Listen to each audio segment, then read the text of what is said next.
প্রিয় দেশবাসী, আসসালামু আলাইকুম। জুলাই গণ অভ্যুত্থান জাতির ইতিহাসে এক অসাধারণ অর্জন। এটি অপ্রত্যাশিতভাবে জাতির জীবনে গণতন্ত্র, ন্যায় বিচার ও মানুষের অধিকার প্রতিষ্ঠার সুযোগ এনে দিয়েছে। এই লক্ষ্যে আমরা এর মধ্যে বেশ কিছু সংস্কার করেছি। আরও গভীর ও সুদূর প্রসারী সংস্কারের জন্য দেশের সকল রাজনৈতিক দলের ঐকমত্যের ভিত্তিতে জুলাই সনদ প্রণয়ন করেছে। এই জুলাই সনদ বাস্তবায়নের জন্য আপনাদের সম্মতি প্রয়োজন। এর জন্য গণভোটের আয়োজন করা হয়েছে। এই গণভোটে অংশ নিন, সনদে আপনার সম্মতি দেন। আগামী 12ই ফেব্রুয়ারি জাতীয় সংসদ নির্বাচনের দিনেই অনুষ্ঠিত হবে গণভোট।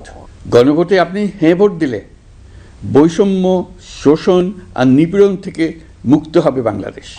গণভোটে হ্যাঁ ভোট মানে তত্ত্বাবধায়ক সরকার ও নির্বাচন কমিশন গঠনে সরকার ও বিরোধী দল একসঙ্গে কাজ করবে। সরকার ইচ্ছামতো সংবিধান পরিবর্তন করতে পারবে না। গুরুত্বপূর্ণ পরিবর্তনের জন্য জনগণের সম্মতি নিতে হবে।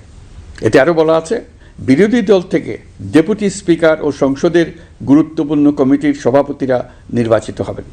একজন ব্যক্তি সর্বোচ্চ 10 বছরের বেশি প্রধানমন্ত্রী থাকতে পারবেন না। বিচার ব্যবস্থা স্বাধীনভাবে কাজ করবে। সংসদে নারীদের প্রতিনিধিত্ব বাড়বে। ক্ষমতার ভারসাম্য রক্ষায় পার্লামেন্টে একটি উচ্চ কক্ষ গঠিত হবে। আপনার মৌলিক অধিকার আরও সুরক্ষিত হবে।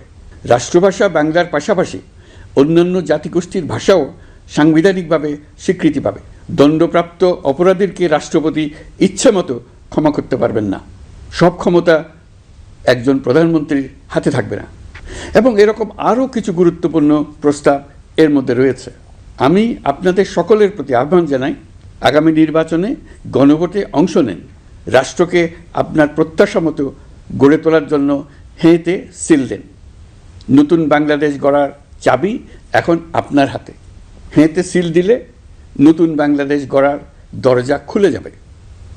হেঁতে আপনি নিজে সিল দেন, আপনার পরিচিত সবাইকে সিল দিতে উদ্বুদ্ধ করুন এবং তাদেরকে ভোট কেন্দ্রে নিয়ে আসুন। দেশ পাল্টে দেন। ইনশাল্লাহ আমরা সবাই মিলে দেশ গড়ার এই সুযোগ নেব। মহান আল্লাহ আমাদের সহায় হন। ধন্যবাদ।